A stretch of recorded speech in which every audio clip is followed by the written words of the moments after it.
Please do like share and subscribe. Evening friends, आज की update कुछ इस प्रकार से है। आज हम सबसे पहले बात करेंगे भारत और अमेरिका के बीच स्ट्राइकर आर्मर्ड फाइटिंग व्हीकल के बारे में।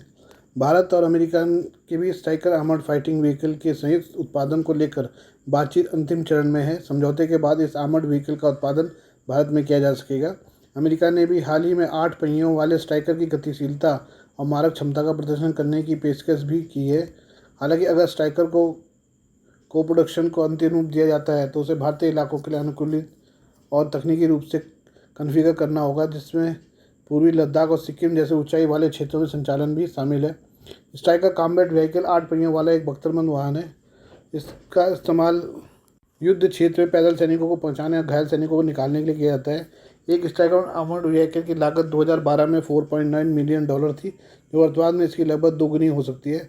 स्ट्राइकर कॉम्बैट व्हीकल मौजूदा टैंकों और बख्तरबंद वाहनों की तुलना में काफ़ी हल्का और अधिक परिवहन योग्य वाहन है।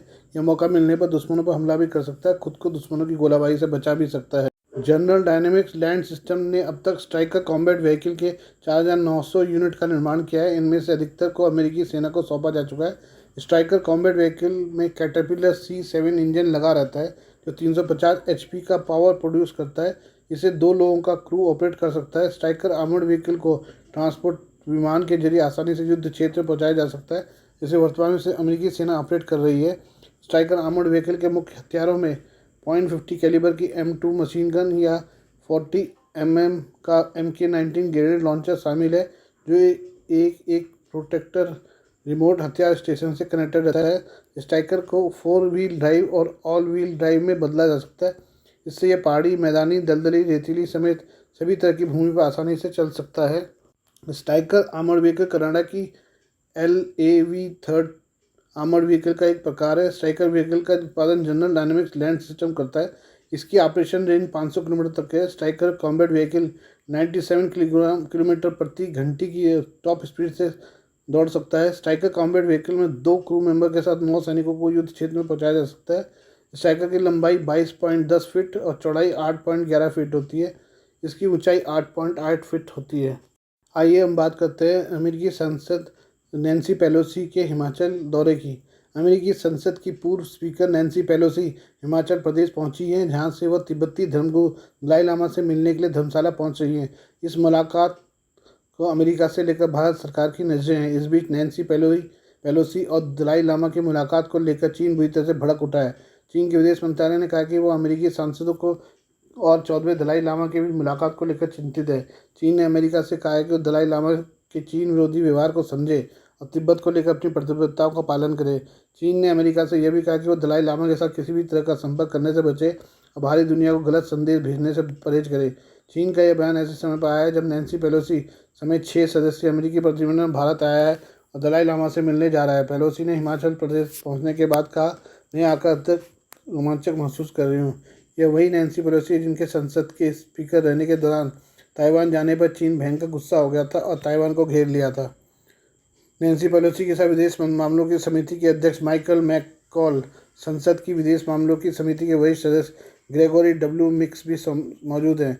नैन्सी पेलोसी का दौरा इस समय पर हो रहा है जब दलाई लामा अमेरिका के दौरे पर जाने वाले हैं। वहाँ उनके घुटने का इलाज होना है। यह अभी स्पष्ट नहीं है कि वो अमेरिका में बाइडेन सरकार के किसी अधिकारी से मिलेंगे या नहीं। यह अमेरिकी प्रतिनिधिमंडल भारत के नेताओं से भी मुलाकात करेगा। मैककॉल ने पिछले दिनों कहा था कि भारत दुनिया का सबसे बड़ा लोकतंत्र है, अमेरिका का एक महत्वपूर्ण रणनीतिक साझेदार। उन्होंने कहा, मैं सरकारी अधिकारियों और अमेरिकी व्यापार समुदाय के साथ बैठक करने के लिए उत्सुक हूँ, ताकि ये जान सके कि हम भारत के साथ अपने संबंधों को कैसे मजबूत कर सकते हैं। मैककॉल ने कहा, मैं दलाई लामा से मिलने का अवसर पाकर सम्मानित महसूस हो रहा हूँ। तिब्बती लोग लोकतंत्र प्रेमी लोग हैं जो अपने धर्म का स्वतंत्र रूप से पालन करना चाहते हैं।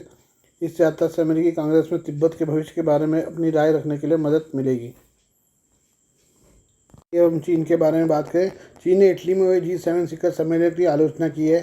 चीनी विदेश मंत्रालय प्रवक्ता लिन जियान ने G7 देशों पर चीन से संबंधित मुद्दों का इस्तेमाल कर ड्रैगन चीन को ही बदनाम करने का आरोप लगाया। G7 शिखर सम्मेलन में चीन के बयान को लेकर ली जियान ने एक प्रेस कॉन्फ्रेंस की। लिन जियान ने कहा कि G7 सम्मेलन में नेताओं ने चीन से संबंधित मुद्दों का इस्तेमाल ड्रैगन की निंदा करने और उस पर हमला करने के लिए किया। उन्हीं झूठे आरोपों का इस्तेमाल किया गया जिसका कोई आधार नहीं है। या केवल झूठ से भरे हुए हैं। उन्होंने G7 की आलोचना करते हुए कहा, यह दुनिया का प्रतिनिधित्व नहीं करता है। इन 7 देशों में दुनिया की केवल 10% आबादी रहती है। इन सभी को एक साथ लाने के बावजूद ये वैश्विक आर्थिक विकास में चीन से कम योगदान देते हैं। चीन के विदेश मंत्रालय के प्रवक्ता के अनुसार G7 लंबे समय से अपने लक्ष्य से भटका हुआ है। यह अमेरिका और पश्चिमी देशों के वर्चस्व को बनाए रखने के लिए राजनीतिक टूल बन गया है। यह अपने नियम और फैसले को संयुक्त राष्ट्र चार्टर अंतर्राष्ट्रीय नियम के उद्देश्य और सिद्धांत से ऊपर रखता है। लिन जियान ने G7 पर सैन्य युद्धाभ्यास और क्षेत्रीय हस्तक्षेप के माध्यम से तनाव बढ़ाने का आरोप लगाया है।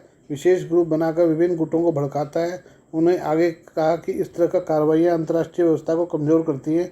G7 शिखर सम्मेलन में नेताओं ने हिंद प्रशांत के लिए अपनी प्रतिबद्धताओं पर जोर दिया। शिखर सम्मेलन के बयान में इस बात पर जोर दिया गया कि वे चीन को नुकसान पहुंचाने और उसके आर्थिक विकास को विफल करने की कोशिश नहीं कर रहे हैं। बता दें कि G7 7 देशों से मिलकर बना है। इसमें America, UK, Canada, Germany, Italy, Japan और फ्रांस शामिल है। इटली में आयोजित G7 शिखर सम्मेलन के वहाँ के प्रधानमंत्री जॉर्जिया मेलोनी ने भारत के प्रधानमंत्री नरेंद्र मोदी को निमंत्रित किया था। यह सम्मेलन इटली के अपुलिया में 13 से 15 जून तक आयोजित किया गया था। आइए हम ब्रिटेन के बारे में बात करें। भारतीय मूल के मस्तिष्क आघात विशेषज्ञ, ब्रेन ट्रॉमा एक्सपर्ट और कैम्ब्रिज विश्वविद्यालय में एनेस्थीसिया के प्रोफेसर डेविड कृष्ण मेनन को ब्रिटेन के प्रतिष्ठित पुरस्कार से सम्मानित किया गया है। उन्हें यह सम्मान न्यूरोक्रिटिकल केयर में सेवाओं के लिए दिया गया है। Professor David Krishna Menon Cambridge विश्वविद्यालय में एनेस्थीसिया विभाग के प्रमुख हैं। उन्हें ब्रिटेन के प्रतिष्ठित पुरस्कार Commander of the Order of the British Empire CBE से सम्मानित किया गया है। प्रोफेसर मेनन ने पौंडीचेरी के Jawaharlal institute of post graduate medical education and research JIPMER में मेडिसिन, एनेस्थीसिया और गहन देखभाल इंटेंसिव केयर में प्रशिक्षण लिया था। उन्होंने इसके बाद कैम्ब्रिज में एडनब्रुक के राष्ट्रीय स्वास्थ्य सेवा NHS शिक्षण अस्पताल में neuro sciences critical care unit की स्थापना की। प्रोफेसर मेनन ने इस सम्मान पर खुशी जताते हुए कहा कि मैं CBE पुरस्कार के लिए नामांकित होने पर सम्मानित महसूस कर रहा हूँ।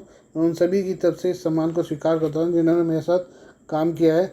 डॉक्टर डेविड कृष्ण मेनन का पालन पोषण दिल्ली में हुआ है। उनके पिता PGK मेनन दिल्ली में ऑल इंडिया रेडियो में वरिष्ठ अधिकारी हैं। Cambridge university hospital NHS foundation trust का कहना है कि NCCU के पहले निदेशक के रूप में प्रोफेसर मेनन ने ब्रिटेन में न्यूरोक्रिटिकल देखभाल के लिए पहले मान्यता प्राप्त प्रशिक्षण कार्यक्रम का बीड़ा उठाया। आज के लिए बस इतना ही। बाकी मिलते हैं कल आपसे नई खबरों के साथ। धन्यवाद।